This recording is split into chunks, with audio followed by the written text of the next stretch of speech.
and indeed, indirectly, is really one of the reasons why you're here tonight. You know, so the things that we talk about become very much universal ideas. Those ideas that are resonating in the Rosenwald schools are universal ideas. Booker T. Washington by no means is absent with what he is attempting to do and what Julius Rosenwald is attempting to do with these Rosenwald schools. Education is very important. Now, mind you, we're talking about a society that really didn't embrace education. You heard about the funding that it took to take place, that it was required to build these schools for black students. But you also have to know on the opposite hand of that was never the case within the white community. There was never a need for fundraising because the state took care of that. What the state was unwilling to do directly was build schools for black children. Why? Because we're talking about ideas of equality. But you're talking about ideas of equality coming out of the idea of Plessy versus Ferguson. We believed in the ideal of equality. We didn't believe it in reality.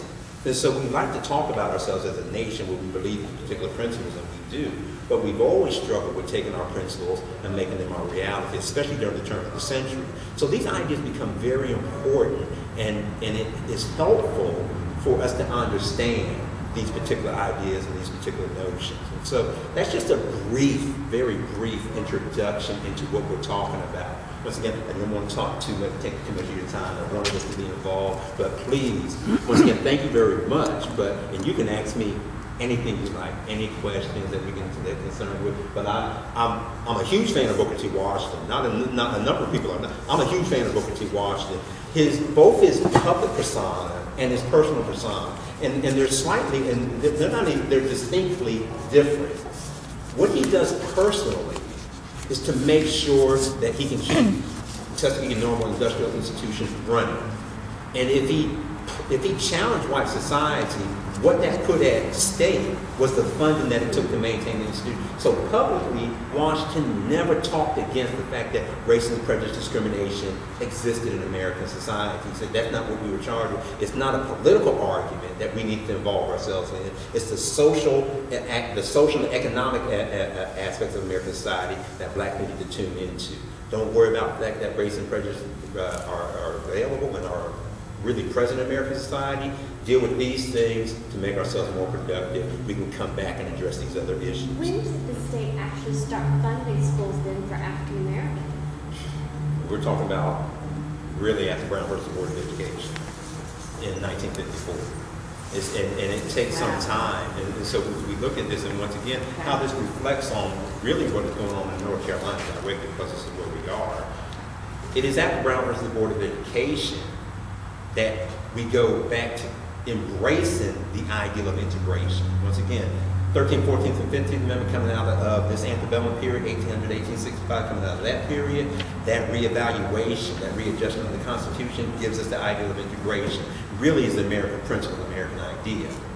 Plessy versus Ferguson takes us back to segregation. And it's not until 60 years later that we have Brown versus the Board of Education where we begin to embrace the idea or believe in the idea of integration. It's much longer because we know after Plessy versus Ferguson, after Brown versus Board of Education, we then had the Civil Rights Movement, and then we're stepping into the 1960s, and just so American society seems to be fragmented for about 8 years until we get to 1868 and Richard Nixon is elected president. And so it's a number of things that are going on at this particular time, but where the state of North Carolina is concerned, is well after 1960, where they will really begin an earnest effort at funding education in the black communities.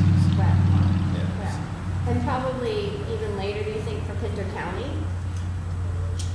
Did some of the other counties in the state do that? Yes, please do, because I'm not completely clear on when they start doing this with Pinter County. Well, there was one comparison, for example, would be Pinter School, which was many years old, and this county investment in buildings there, which about 8 or 9 of them were Rosenwald buildings. Excuse me, there are 8 or 9 buildings, 4 or 5 of them were Rosenwald buildings.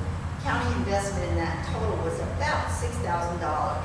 So if you can imagine that school existing from 1917 with that kind of capital investment, serving more than half of the black high school students in Henry County until they condemned the campus in 1968. And at that point, they had already begun building what are called equalization schools. A lot of people don't realize that, you know, many southern states, North Carolina included, actually built new segregated schools in the late 50s and early 60s to try to, you know, basically hold off on integration. And so they were called equalization schools. Some of those buildings are still in use around the county, such as Rocky Point Primary School began as an, what they call Henry County Training School Annex. And you see some of them, they're mostly like one-story, very basic looking, kind of inexpensive looking buildings, and you see them around. So the equalization schools were built to try to hold off on integration, and finally schools were integrated in Henry County in 1968, 69. And the investment that was made comparatively, you know, it was hugely unequal, but there was an investment starting basically with the reign of T.T. Murphy as superintendent of the schools here. Now, having said all that, Henry County was relatively speaking progressive because T.T. Murphy, who was superintendent for over 50 years, was very committed to more opportunities for black students. And so he oversaw this. It was interesting because he oversaw the building boom of the Rosenwald schools, and then he oversaw the equalization schools. But it's still, you know, of course, it was very unequal. But it's a complex story. I think it's so interesting because North Carolina, too, is different from some other areas where North Carolina had 813 Rosenwald schools built, in large part through the efforts of those local communities. Other states also had Rosenwald schools, but they may have experienced that differently. They may not have kept those buildings up in the same way that Henry County did. And so the films that you can pull up on YouTube, the videos that were taken around the country to prove that, as I guess part of the Brown versus Board of Education case, showing the inequalities in schools. You can see these wood frame buildings with broken windows and so forth in Alabama and Tennessee, and it's like, that's held up as proof that black schooling is just terribly, terribly inadequate. And yet that same wood frame building, maybe very possibly a Rosenwald building here in North Carolina, might have been maintained and had been a source of community pride and a center of the community. So not to excuse the inequality, but I think there's very different local experiences. And also the idea of the industrial education filters through in a very interesting way, because, you know, they can call Booker T. Washington the Wizard of Tuskegee for nothing. So I feel like, you know, like you said, his public persona was one thing, but his agenda was very complex and multi-layered, and he couldn't have functioned in Alabama where he was just coming straight out and saying, well, I advocate for arts education for all black students and total social equality. It just didn't work. You know, I was down there at Tuskegee a couple of years ago, and I was so happy to be able to show the film at the National Trust Conference there. But it's an amazing experience, you know, to drive through those fields and get to Tuskegee, and you're like, wow, this is where it all began, and touch those bricks that the students made, and see the boulevards and the dream. And of course, we have so many local connections between Robert Taylor, you know, the architect, who went there for many years, taught at Tuskegee, designed many of those buildings, and was born in Wilmington, of course. But I just was so amazed to think of, you know, being in the same space that George Washington Carver and Booker T. Washington were. And I think a lot about the agenda. And I think it's so interesting because quite often I see a simplistic, not what you were saying, Dr. Harris, but I see sometimes a simplistic interpretation of the whole like industrial versus liberal arts education, and Booker T. Washington was on this side, but it's not quite that simple, because as far as the experience of these students was concerned, while an industrial room was in the plans of all of the Rosenwald School buildings, but the way that space became used was often quite different. And so it leads me for one to wonder, really, what did Booker T. Washington expect? Did he know that was going to happen? I feel that some part of him probably did know that there were going to be many cases in which the focus was not put on the industrial education. First of all, there was no funding for it at the primary level. in North Carolina anyway. So I've only spoken with one person who recalls anything about industrial education in Pender County in these small schools. That person recalled making some baskets one day. It was hardly what you would call like a thoroughgoing factory today. It's like, you know, what you imagine. But so I find that very interesting, and I think there was a lot of subtlety, as you were alluding to, Dr. Harris, because his public persona and the statements he made to raise funds and get support also, I think, conceal this multi-layered agenda of literacy for African Americans, because he knew very well, as Frederick Douglass said, once you learn to read, you will be forever free. Precisely. So he knew that access to literacy was key and numeracy was key, and that African American families were less likely to be, for instance, cheated out of in their sharecropping contracts or by the store owner and that kind of thing. So the other piece of it is the educators who came from Tuskegee or other schools, other black colleges, they also had their own agendas, and if it was supposed to be a system in which an ideal of second-class citizenship or inferiority was supposed to be communicated to the students, I have to say that these black principals and teachers were very poor transmitters of that idea, because they were very poor transmitters of that idea, because everything I've ever done in the interviews suggests to me that they were pushing for their students, the best students, to go to college, of course, you know, become those community leaders. Of course, many of them left the South and did not return. But the ones who returned quite often became educators because there were very few professional opportunities. And it was the sort of, again, that subtlety, the not hidden agenda, but not exactly out in the open either, of we're going to do our very best to push our best and brightest, you know, onward and upwards, that they can come back and be the next generation. Right. And some people talk about the slow civil rights movement, you know, that really, you can make an argument for saying, well, the civil rights movement really started in those schools with those ambitious principals and teachers, because they were imparting those skills to the students, the skills that were needed ultimately, you know, for the civil rights movement. And we see a lot of our local prominent African Americans came through this tradition. You know, it's really not far away in time. We have, do you mind if I sing a little bit out? We're honored to have Janice Wiggins here tonight, and another woman I just met who's also an educator in our region, Ms. Doris, Doris Shaw. And I just want to comment, would you comment for maybe 1 minute about your mother's dedication and work life and professionalism? I will only say that my mother was a principal at 2 of the Rosemont schools in the county. She's 98 years old, she's still alive, and Well, that's a whole lot like a dissertation. well, My mom, I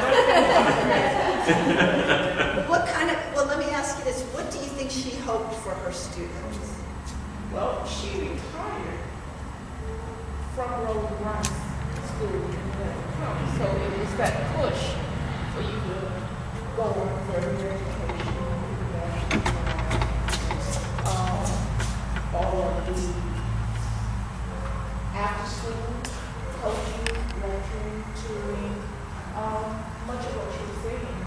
Do you think that there was at any time a suggestion that your mother as a principal or her colleagues and teachers, that they were somehow, you know, secretly instilling a sense of second-class citizenship or inferiority in their students? I mean, when she taught her own children, I think it's the same values she passed on in the classroom.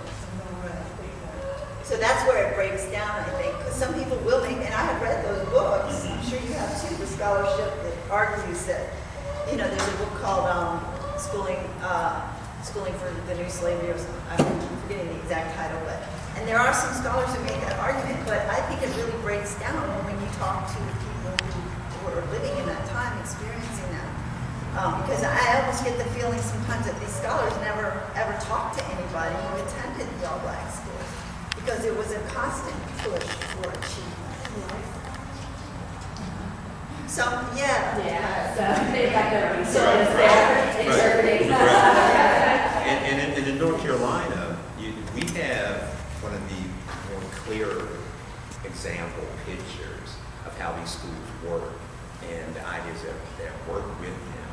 because there are 9 HBCUs, historically black colleges and universities in the state. And when you go to Durham, North Carolina, you go to Elizabeth City, or you go to Charlotte, or you go to Greensboro, and you see where these schools, where these universities, these colleges and universities are situated, they're always situated in the black community, because that is where their students are coming from. And so in a number of these cities, when you go to Durham, when you go to Elizabeth City, when you go to Greensboro, when you go to Charlotte, it's always amazing to me to see, you know, what divides the white community versus the black community. It's not just the university, college, or the university. It always appears to be very real and in a romantic picture. Always a set of railroad tracks that divided the community. You know, and in a very real sense, when you go to these communities, if you go to where the black colleges and universities are, inevitably you're going to cross a set of railroad tracks. And you can almost chuckle at it. It's like, wow, this is really taking place. But this is where their students are coming from. And so it's not just that if you, on a large scale, if you look at what Booker T. Washington was doing, that's one thing. But if you want to see a local picture of this, you look at the 9 schools that are here in North Carolina to get a more clear sense of what is taking place, that the teachers that are at these colleges and universities are also developing the students that are going to be in the public school system, the makeshift public school system. They're built at the same time between 1880, when they're established. They're established between 1880 and 1920 in the state of North Carolina, all 9 of these colleges and universities. And so what you really begin to understand is the incredible push to embrace this American value of how important education is in American society. And it becomes, and literally from our inception, education becomes very important. It, without question, becomes very important. We know the importance of the colleges and universities that are established, the other colleges and colleges, Southern colleges, and why they're established, because we embrace it. And Benjamin Franklin talks about it, Booker T. Washington talks about this, the founders of these black colleges and universities talk about what they're trying to instill in the students. So we have clear examples of how this resonates in the state of North Carolina. You can use Booker T. Washington as a lens, but if you want a tighter frame, you want a telescope lens, look at what is happening in our state. And are the schools here in North Carolina, are they on like the National Register? Like what's being done to sort of save or preserve them, or to even just recognize their importance of those buildings that are still standing? Are there any efforts that are being done? Or is this the start of the dialogue for that kind of thing? All the chancellors, all the presidents, in their tenure at these universities, always are maintaining or attempting to maintain the historical foundation of those buildings. If nothing else, always the founders' home. And the founders always, they've been pushing from that almost from at least the 1950s to maintain that. So the universities are getting that recognition, but then when we're going down to the local level and the schoolhouses then that are coming from that, are they on the National Register at all? Well, or some- in the North Carolina? A few of them are.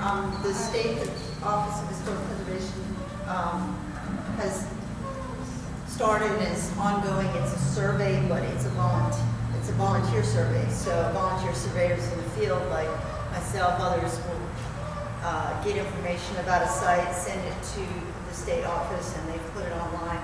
But there's a really big national movement, a lot of interest now. That first conference 2 summers ago at Tuskegee was the first National Trust Conference specifically centered on Rosenwald schools. And there's share a few points of information. One thing I was going to share is there's an upcoming conference, June 2015. It's going to be in North Carolina. I'm really excited. It's going to be at the Durham Conference Center. And I'm really excited about that because, of course, in my biased view, I think North Carolina should host it, being the state that had the communities who built the most schools. And it's going to be really exciting, and I encourage all of you to look at that. And I usually have all those kinds of links on my webpage. But the state of the buildings right now, it's like varies so much. Many have been, torn down or burned or moved or whatever. As far as I know, Williston is the only remaining, is the only building that remains in New Hanover County that the entire Roosevelt School has. Because towards the end of the life of the fund, they started focusing more on larger urban schools with more trades facilities, and try to move away from the smaller rural schools, although there was still really a need and a lot of counties were still applying for the small rural schools, but the Rosenwald Fund started moving away from that in about 1929. So North Carolina has Yeah. the largest number of Rosenwald schools built at the community level Right. in all of the South. And then now Pender County now has the largest number of remaining schools in the state.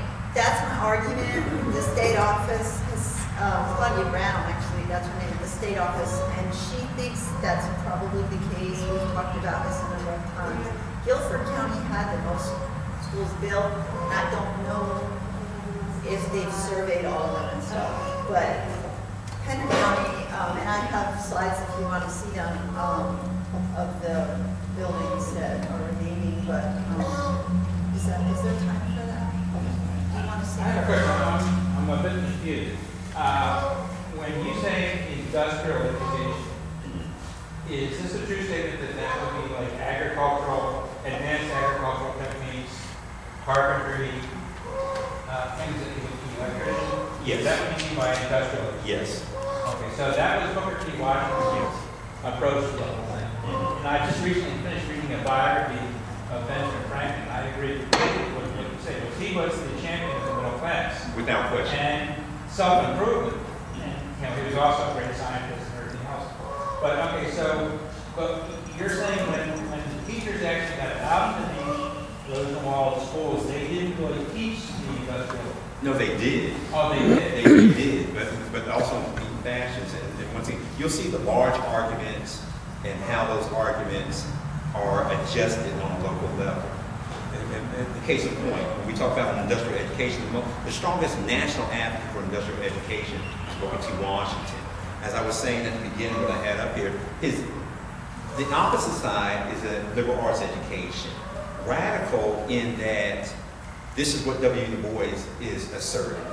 And in the liberal arts education, what Booker T. Washington is really pushing is that, look, because when you look at world history, all great civilizations have always turned to their learned population to advance and progressive civilization.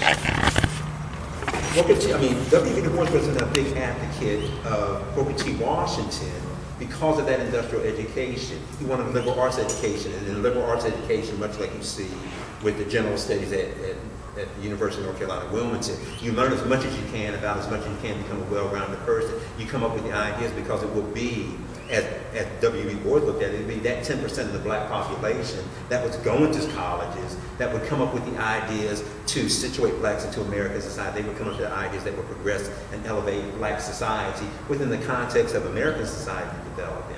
But these are large arguments. And a number of times that you hear this argument, it seems that Washington and Du Bois are antagonistic with one another. But it could be nothing further from the truth. They just had a philosophical difference. And indeed, Booker T. Washington invited W. Du Bois, who's the first black man to get his PhD from Harvard University, to come teach at Tuskegee. There's a number of conversations, letters, and conversations that are going on between these two. They just had different philosophies on a larger level. But you take those ideas and you look at what is taking place at the colleges and universities in the state, both types of education are being used. And this is part of what Claudia was saying. You hear this on a large national level, but you have to look at what is happening on a day-to-day basis at these colleges and then at these Rosenwald schools about what is being taught. Yes, an industrial educational ideas were there, but not at the expense of a liberal arts educational ideas. They were both being instilled. And so, yes, without question, they are being taught. They are being It's instilled. industrial, Yeah. but sort of locally it's liberal. Many times, and also, another thing is, in 1914 was the first federal funding for industrial education for all students, and so you see a big growth in that in black and white schools. In fact, you can still see remnants of that influence, like in Pender High School. They still go to state competitions for bricklaying and masonry. That's a big thing there, you know. And so that's another part of it that a lot of people don't realize is industrial education was being pushed for blacks and whites at high school level at that time, but It at just the gets primary. changed to VOTEC, vocational Yeah, education. but what's interesting to me as a teacher is, well, one thing is, I know that the curriculum, at least in North Carolina and locally, was the same for black and white students. In fact, our curriculum today is more bifurcated than it was back then, because now you have different tracks to a high school diploma. Then, if you wanted to graduate from Pender County High School, you had to take algebra, geometry, French or Spanish, history, you know, literature, all the liberal arts credits. And then your vocational studies was in addition to that. You would take vocational agriculture or homemaking, which was very scientifically based. It was things like canning, and it wasn't just, you know, how to set the table. There was a lot of knowledge behind it. But so what's interesting to me today as a teacher is, although the graduation rates were lower than from high school, but the standard was the same, and also the curriculum was very demanding. And the dropout rate for blacks and whites was high. It was very similar, but that had to do with a lot with economic influences. And people dropping out to work on the farms or in the lumber companies and that kind of thing. I recall one woman told me that her high school, this was a white woman, she told me her high school class started at about 100 and maybe 105 and ended up being 17 people graduating, and that was in the 1940s. And it was a similar type of percentage at Pender County Training School, similar economics at work. But now today, you know, you have really different career tracks, or I should say diploma tracks in the high school level. So I mean, when I hear arguments about dropout rate and all that, I'm always like, in my mind, I'm thinking, yes, we're not where we want to be, but look how far we've come, because, you know, it used to be 70, 80%. Yeah, and it helps to understand, you know, to act. So why is Washington such a large advocate, such a strong advocate for an industrial education? Is to also understand what type of, you know, environment the United States is in 1880. Although industrialization is coming, if you look at the southern states, it is an agricultural, agrarian society. Those things that he's pushing and he's endorsing are really where you're going to be productive when you get back to the community in which you live. And so that type of environment is worth understanding what is going on in the South and in some of the northern, in the heartland of the United States and in the Midwest also.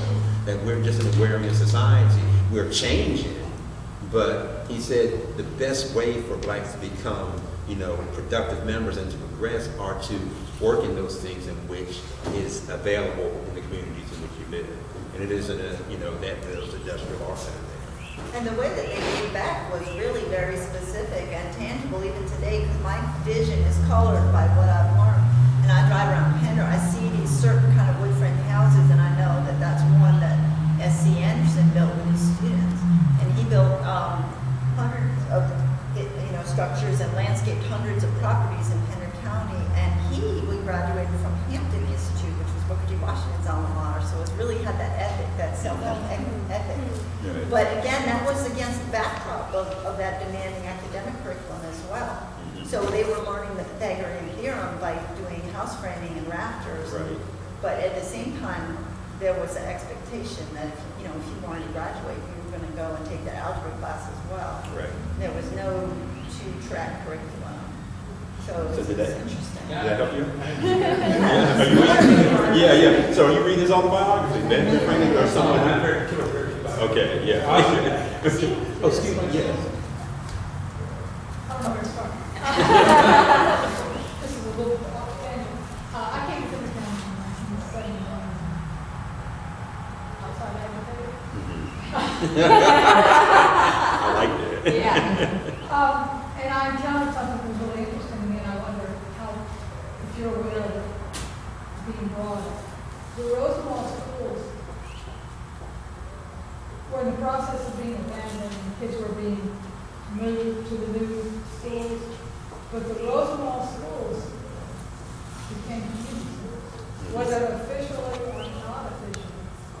And it's like the people who had attended that school, they didn't want to let it go, and we used it.